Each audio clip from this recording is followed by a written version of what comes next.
You know, as journalists, we always want to write about something that's memorable, that's going to stand out stand out for years and match the test of time. And game one of the World Series between the Dodgers and Yankees in 2024 will probably go down as one of the most important and exciting game ones ever in World Series history. Now, this had a Canadian connection as the great Canadian superstar, well, both his parents are from Ontario, Freddie Freeman, hit a game-ending grand slam in a 6-3 victory for the Dodgers at home versus the Yankees after the Yankees led for most of the contests. Now, the idea about this home run is the first grand slam in World Series history. Now, according to TSN, it was a nail-biter all night long with a Hollywood ending. Game one, the Yankees, Dodgers certainly delivered. Similar to Kirk Gibson's shot against Dennis Eckersley in '88, which it still qualifies as the greatest game one of all time. Now, Freddie Freeman hit the first game-ending Grand Slam World Series history with 2 outs in the 10th inning to give the Dodgers a 6-3 victory over the Yankees in a drama-filled opener Friday.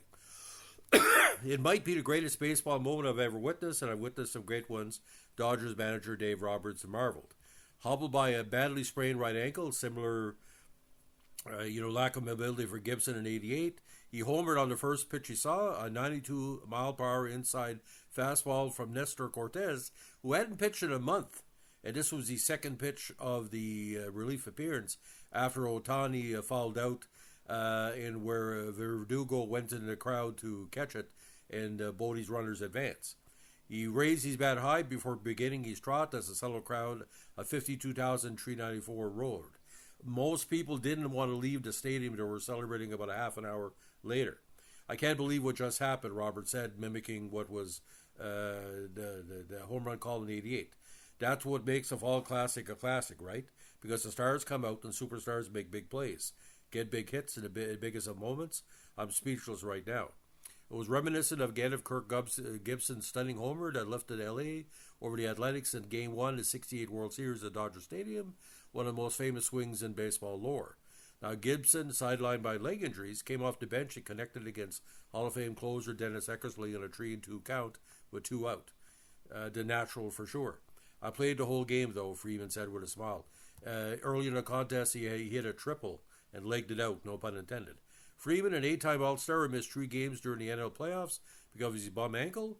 Didn't have an extra base hit this postseason until legging out a triple in the first inning. I actually felt pretty good, said Freeman, who will donate his game spikes to the Hall of Fame in Cooperstown. The last 6 days we treated her really well. I've been feeling pretty good. Right when I ran out to give high fives to my teammates, I felt pretty good because that was the first time I ran all week. So ankle is good. After a home run, Freeman ran over to his father. I was just screaming in his face. I'm sorry, Dad, Freeman said, laughing. He's been there since I was a little boy, throwing batting practice to me every day. So this is a moment. It's my dad's moment. Now, Giancarlo Stanton has been a home run hero for Yankees throughout the playoffs, and he did the same thing in Game 1. He hit a 2-run homer for New York in this much-hyped star-studded matchup between the two of baseball's most storied and successful franchises, the third straight World Series opener to go extra innings. Last time they faced off against each other, of course, was 1981. You can sit here and mope, you can sit here and complain, you can't shoulda, coulda, woulda. Yankee slugger Aaron Judge said, who struck out several times in key situations of the game. It's time to get to work. We lost this game, learn from it, see where we can improve, and go out there and win the next one. Now, in the top of the 10th, Anthony Volpe grounded in a fielder's choice to shortstop, scoring Jazz Chisholm Jr. from third after he stole 2 bases to give the visitors a 3-2 lead. The speedy Chisholm singled off winning pitcher Blake Trinian and then stole second. Following an intentional walk to Anthony Rizzo, Chisholm swiped third base uncontested as Trinian was slow to the plate with Max Muncy playing deep at third. Tommy Edman made a diving stop to his left on Volpe's grounder, but couldn't get out of his glove initially. He tossed a second to get Rizzo out as Chisholm came flying home with a go-ahead run. But the Dodgers weren't done. Gavin Lux walked against losing pitcher Jake Cousins, who had went out in the bottom of the 10th, and went to the second at Edmonds' infield single to second. Defensive replacement Oswaldo Cabrera knocked down the ball with his glove, but it leaked to the outfield. That brought out star slugger Shohei Ohtani, a left-handed hitter. Yankees manager Aaron Boone went to his bullpen again for Cortez, a lefty starter who hadn't pitched since September 18th because of an elbow injury. After missing the AL playoffs, Cortez was added to the World Series roster Friday. I ran into the batting cage and I told the guys in the cage this game should have been the first baseball game ever on pay-per-view. Dodgers center fielder Kiki Hernandez says. Now, Verdugo made a running catch in foul territory to retire Ohtani on Cortez's first pitch. Verdugo's momentum sent him tumbling over the low retaining wall, a la Josh Donaldson and Derek Jeter. Advancing both runners one base because it's a rule, it became a dead ball when Verdugo wound up in the stands. With first base open, New York walked Mookie Betts to load the bases and set up a lefty-on-lefty matchup of Cortez against Freeman. I was on time for the heater. His drive in a right field pavilion set Dodgers fans into a frenzy. It was the third walk-off homer in World Series history for the team that was trailing, following a Gibson shot and Joe Carter's drive for the Toronto Blue Jays that won its '93 World Series against Philly. Now, Nelson Cruz hit the other game-ending grand slam in postseason history for Texas in 2011 ALCS against Detroit. That stuff, you're 5 years old in the backyard again right there. Freeman said, that's a dream come true, but it's only one. We got 3 more. Now, this is the 12th time the Yankees and Dodgers are meeting in the World Series, first time in 43 years. The Dodgers are seeking their 8th title and second in 5 years, while the Yankees in the Fall Classic for the first time since winning 27th in 2009. Now, this is the first series between 50-row home run hitters and Judge and Ohtani. Ohtani was 0 for 3 before ripping a double off the right field wall in the 8th. He raced the third in the play and then scored on a sacrifice fly by Betts after Gleyber Torres mishandled Juan Soto's throw and advanced to the third.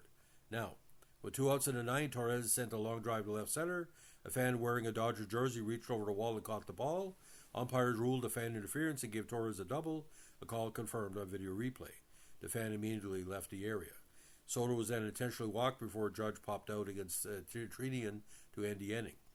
Now, the Dodgers broke through for a 1-0 lead in the 5th when Hernandez tripled past Soto right field and scored a Will Smith sacrifice fly. Now, the Stanton's home run was a tape measure shot. I think it went close to 480 feet. Again, this happened in the top of the 6th. Now, after last weekend's pennant-clinching win at Cleveland, Stanton, who hit big home runs all the playoffs, said, this ain't the trophy I want the next one. The Yankees then loaded the bases. Chisholm singled off Anthony Banda and stole second. After Rizzo struck out, Volpe was intentionally walked. Austin Wells reached on an infield single that Edman smothered with a dive to save a run before Verdugo struck out swinging against his former team. Now, Fernando Valenzuela, the 81 NL Cy Young Award winner and Rookie of the Year, who died earlier this week at age 63 and led the Dodgers to the World Series title, was honored with a moment of silence before the game, and his number 34 was kept in the mound. Now, Game 2 will be tonight, which is October 26th, where Carlos Rodon was pitched against Yoshimbo Yamamoto. Now, Yamamoto is the bonus baby for Dodgers.